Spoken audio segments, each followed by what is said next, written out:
اللہ سبحان اللہ و بحمدہ، آپ کو پتہ نا مشہور حدیث ہے یہ، تو 100 دفعہ پڑھنے کا کیا اجر و ثواب ہے؟ سمندر کی جھاگ کے برابر گناہ ہو تو معاف ہو جاتے ہیں، سمندر کی جھاگ کے برابر۔ اور یہی تسبیحات جب بندہ نماز میں پڑھتا ہے، نماز کے بعد، اور ایک مرتبہ اگر کیا کہے لا الہ الا اللہ وحدہ لا شریک لہ لہ الملک و لہ الحمد وہو علی کل شیء قدیر، یہ تو کم از کم یاد کریں، یہ آپ نے یاد کرنا ہے۔ اس کے بارے میں بھی کیا حدیث ہے کہ سمندر کے جھاگ کے برابر گناہوں معاف ہو جاتے ہیں۔ اور لا الہ الا اللہ جو افضل الذکر ہے، اسی وظیفے کا حصہ بھی ہے، لیکن لا الہ الا اللہ وحدہ لا شریک لہ لہ الملک و لہ الحمد وہو علی کل شیء قدیر، اس کے فضائل و مناقب الگ ہیں، لا الہ الا اللہ کے علاوہ بھی ہیں۔ لا الہ اکیلا، جو لا الہ اکیلا ہے نا، حضرت آدم نے کہا تھا اگر 7 زمینوں کو باندھ دیا جائے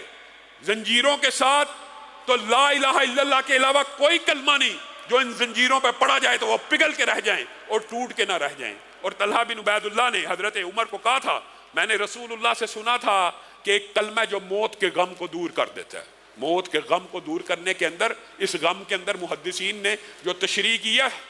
ساری باتیں شامل ہیں۔ موت کے غم میں تکلیف، اذیت، دنیا چھوڑنے کا دکھ، اپنے بیوی بچوں کو چھوڑنے کا دکھ، اپنے مال پیسے کو چھوڑنے کا دکھ، ہر قسم کی تکلیف غم میں شامل ہوتی ہے۔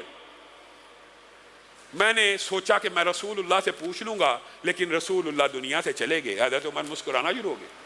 مجھے اس کلمے کا پتہ ہے، مجھے اس کلمے کا پتہ ہے۔ طلحہ کہنے لگے پھر بتا دیجئے، تو حضرت عمر نے کہا لا الہ الا اللہ کے علاوہ کوئی کلمہ نہیں جو موت کے غموں کو بھی دور کر دیتا ہے۔ یہ لا الہ کا کلمہ چھوٹا کلمہ نہیں ہے، یہ لا الہ الا اللہ کا کلمہ جو ہے اگر وقت وفات انسان کے منہ سے جاری ہو جائے، رسول اللہ صلی اللہ علیہ وسلم نے کہا جس کا آخری کلام لا الہ الا اللہ وہ جنت میں داخل ہو گیا۔ اسی کا جو بڑا وظیفہ ہے لا الہ الا اللہ وحدہ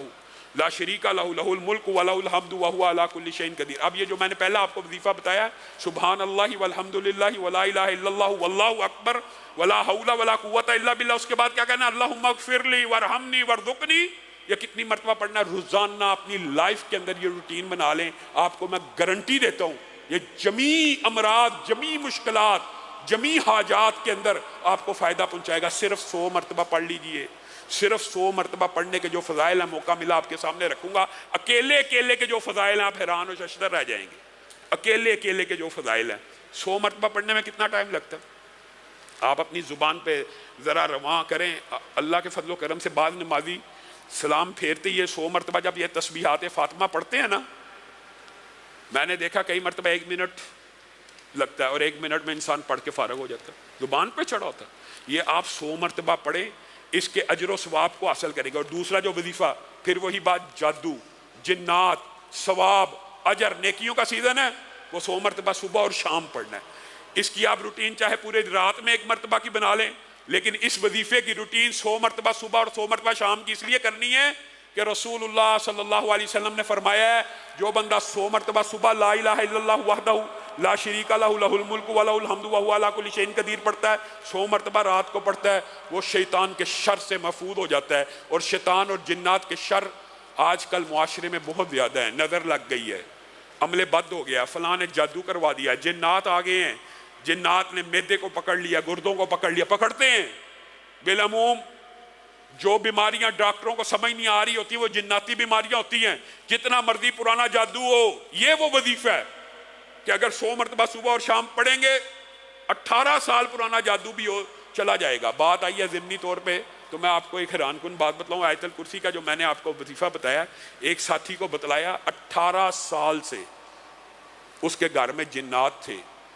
جو ظاہر بھی ہو جاتے تھے کئی مرتبہ اور تنگ کرتے تھے۔ 313 مرتبہ اس نے آیت الکرسی پڑھنا شروع کی، اس کے بعد جن گھر میں داخل نہیں ہو سکا۔ اور اس کے جو اجر و ثواب اور مناقب ہے، اسی طرح یہ لا الہ الا اللہ وحدہ لا شریک لہ لہ الملک و لہ الحمد وہو علی کل شیء قدیر، اس کے یہ تو جنات سے اور جادو سے حفاظت کے لیے صبح شام ہے نا، لیکن کیا یہ صرف جادو اور جنات سے حفاظت کرتا ہے؟ رسول اللہ صلی اللہ علیہ وسلم پہلی حدیث میں کیا کہا؟ 100 مرتبہ پڑھنے والے کو 10 اسماعیل کے، اسماعیل کون ہیں؟ پیغمبر ہیں، جد امجد ہیں، ابراہیم کے بیٹے ہیں، جن سے اللہ رب العزت نے خانہ کعبہ کی تعمیر نو کا کام لیا، اتنا جلیل القدر پیغمبر، اس کی اولاد کے اگر 10 بیٹے غلام بن جائیں تو ان کو آزاد کرانے کا ثواب ہے 100 مرتبہ پڑھنے سے۔ پھر اللہ رب العزت نے اخلاص کی بنیاد پہ، بعض محدثین نے لکھا یہ اخلاص نیت کا اضافہ ہے، یا تخفیف کی بنیاد کے اوپر آسانی کی، اور کیا کہا جو 10 مرتبہ پڑھتا ہے، یعنی اس کا اجر مزید بڑھا دیا، جو 10 مرتبہ پڑھتا ہے اس کو 4 اسماعیل کی اولاد میں سے گردنیں آزاد کرنے کا ثواب ہے۔ اور پھر اللہ رب العزت نے نبی کریم کے ذریعے اس کے ثواب کو مزید بڑھایا کہ شاید کوئی بندے ایسے ہوں جو 100 مرتبہ نہ پڑھ 10 مرتبہ نہ پڑھ سکیں، تو 1 مرتبہ پڑھنے سے بھی 1 گردن کی آزادی کا ثواب مل جاتا ہے۔